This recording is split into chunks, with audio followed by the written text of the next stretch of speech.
This way, Paisley. Where are you going? Slow down, baby.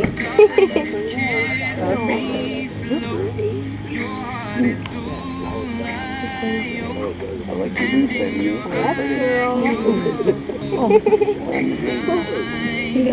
Jaden, you're supposed to be in front of... Oh, no. It doesn't matter.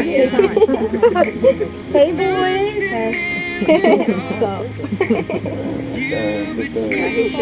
There's my little man. You all stiff. You'll right by Noah.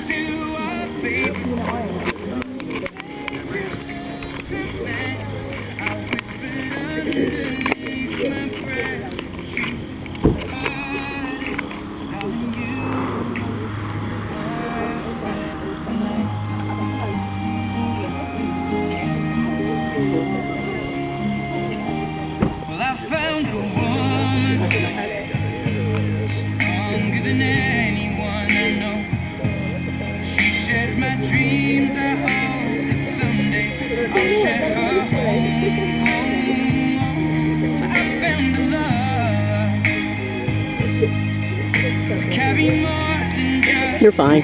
I'm on video.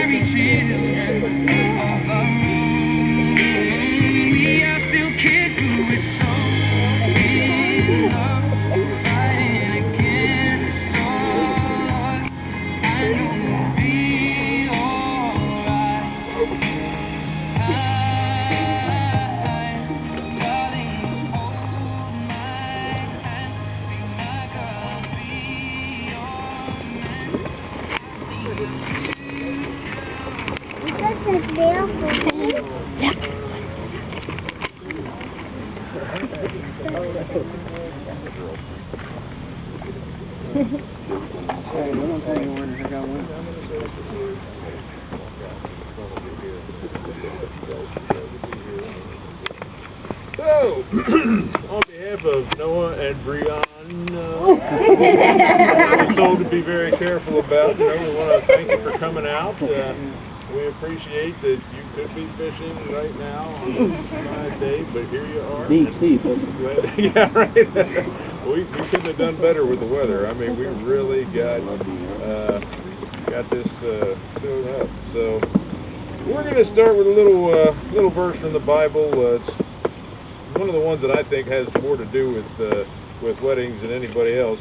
Corinthians, it tells us that if I speak in the tongues of men or angels, but do not have love, I am only a resounding gong or a clanging cymbal. If I have the gift of prophecy and can fathom all the mysteries and all the knowledge, and if I have faith that can move mountains, but do not have love, I am nothing. If I give all I possess to the poor, and give over my body to hardship, that I may boast, but do not have love, I gain nothing. Love is patient. Love is kind. It does not envy. It does not boast. It is not proud.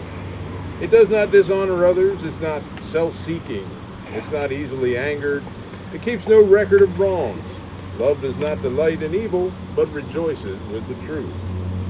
It always protects, always trusts, always hopes, always perseveres. Love never fails.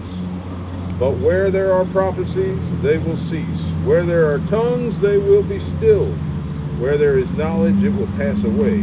For we know in part, and we prophesy in part. But when completeness comes, what is in part disappears. I know that last part was a little confusing, but basically, you exist as two separate people. You know the things that separate people know, and when you come together, you'll share everything, which you probably already got a good start on, if I say so myself. And you're going to change into a single unit. You're going to operate together, and that's okay. That's what it's all about. So, these two have written some vows that I believe they're a little too shy to share on their own, and they'll do that later. It's I just have the brief traditional thing. So yeah, go ahead and join hands there. I'm sure you've done that before, right? Yeah. So no, you're gonna repeat after me. I, Noah. You got it. Take you, Brianna, to be my lawful wedded wife. From this day forward, or as long as we both shall live. Okay. I, Brianna, Take you, Noah. take you, Noah, To be my lawful wedded husband. to be my lawful wedded husband, From this day forward, from this day forward, for as long as we both shall live. for as long as we both shall live. Hey, that wasn't so hard. Now, we got a few things that, let's just hope that everybody's nice and active in here, because you guys get to release these. Okay.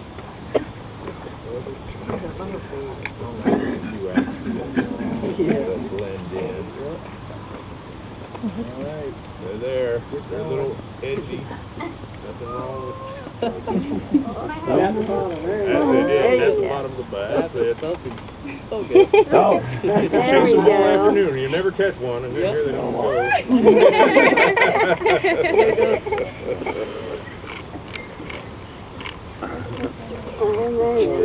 It's alive. That's the main thing. Dump them out. Go up in here, Noah. Box on the Put it on the floor. They're shy. That's all. They're shy.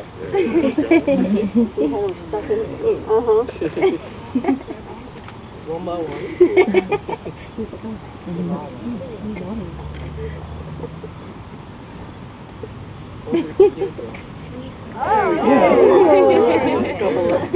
Still on the ground, waking up. Yeah, let's put this on. Not a single one in here still left. That's the important part. All right. Well, let me say a few words before we get crazy here. If you guys want to stand together, I was saying I'd walk out between you, but you know, however you're comfortable. But yeah, let's get you two. I don't want to be the guy. Oh, look at that go! There's two of them stuck together. I don't know about that. Not much of a zoologist there. So before we make this all final, I just have a few standard words I like to say to the people and the families. I mean, we've been through this. I'm not too crazy religious, but our faith in God, you know, that assures that He's going to bless this. That assures that He supports this. And we're making these promises today in a place where He can see everything, which is everywhere. But, you know, we're outside, so that's all the better. But my take more is like, what about you guys and what we'd like from you? And this is basically what I always talk about, what it means for us as a community to be supportive of a new couple. You ever heard that phrase, it takes a village? You know, to raise kids, you share responsibilities. It's kind of like that. They're not kids anymore, but they do need people to be there for them. Your behavior is going to model their lives. I mean, you know, we have this vision of what married couples are, and they're watching you. You know, Dad did it, Mom did it. This guy did it, Uncle Fred. My Uncle Fred was awesome, but he was a little too much of a ladies' man, and if I had modeled myself on him, I wouldn't have been at 27 years by now. So, you know, it's mostly about being there for them, and I know you will. You want my lap? And there are going to be times when they need to vent. They're probably going to come home and be like, God, if she does this one more time. It's just venting. Don't take it seriously. Same with either of you. It's going to happen. That's okay. That's what exactly. Thank you. And sometimes they just need a safe place to say this, because, you know, if they say it to each other, that's going to start an argument. Just let them get it out of their system. Yes, exactly. Some say if you're not fighting, you're not trying. I like to. I'm a bit of a sissy as I grow up. I try to avoid these things, but and if you have experience that you can lend to the situation, do it. Well, I was in this situation once. Here's what I did. Maybe they'll take your advice, maybe they won't.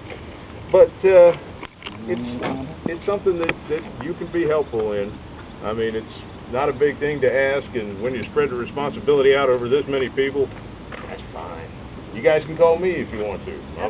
I'll still good. I won't charge extra. You have my number. So, you guys, keep your friends. Not to say you won't, but I just know how these things go. You get married, and you get into the things about being married, and you forget those people who are closest to you. You mean to get together. Oh, we'll hook up soon, Marvin. We'll get together sometime, right? Sure, yeah, and then the next thing you know, I'm not, you do have to change your lives a little to devote to one another, but keep those people in your sight, stick with them. They're going to be part of your support as you go through life, and they'll be there for you too, and you should be there for them. You're going to have marriage experience now. You can start sharing. You're going to have all this. Oh my. Last one. After all the things I said about togetherness, it's something that comes up a lot. At the same time, you got to leave them alone once in a while. And parents, sorry, but I know it's difficult because you haven't been over for dinner for 2 weeks, but now you want $50 to get some little payday. Yeah, I know, right? Yeah, I have a daughter. I know. Not married yet, never will be if I have my way. But that's difficult. But what am I trying to say? The world puts a lot of stress on us. It isn't the generation that we grew up with. I mean, we had parents, maybe one of them only needed one job to get the family through. These days, 2 jobs, the boss wants more from you for less money. I mean, run you into the ground sometimes. And it makes it difficult for 2 people to spend the quality time together. Somebody's working night shift, somebody's working day shift. The time they need together to get to know one another. Yeah, sure you already know one another. There's nothing wrong with that. There's going to be things. There are going to be nuances and subtleties. You're going to, like I said, become essentially one person in some ways. And you need some time for that. And that's all right. Pay attention to your parents. Don't just drop them and run. But be sure to give each other a little breathing room once in a while. That's all I'm saying. So like I said, it takes a village. And I think we can all do, and it only has to be a very little bit to make it work a lot better. Let's make this official. I don't even put you guys out of the way. I don't like that way. Sell the ring. Why don't you go ahead and give Noah let him take the ring he wants. Yeah, give that one to him first. We'll start with that. Okay, so again, you're repeating after me. You put the ring on her finger, and that's going to be her left, just like that, unless you prefer. Oh, where the engagement ring is. See, there you go. And it's one of those fitted kind. So go ahead and put it on there, and it's a simple gesture. Oh, good. You got the other butterflies on there. No, it's a boat or her. Don't worry, you'll never need to know this again. Never again. Never have to worry about it. Like algebra, you'll never use it again. Beautiful. And say to her, please accept this ring as a token of my undying love.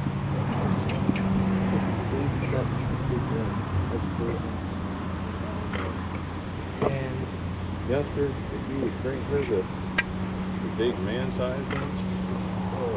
Same deal. Left hand, go on that finger. Take this ring as a symbol. Yeah, that's the cool thing about a ring. No beginning and no end. And theoretically, from this point on, it's going to be that way. And it's a nice little warning to those who might... So guys, we're exchanged, and I assume nobody has any objections. I didn't think so. So they're exchanged, rings accepted by the power vested in me by the state of Maryland Universal Life Church. I declare you husband and wife.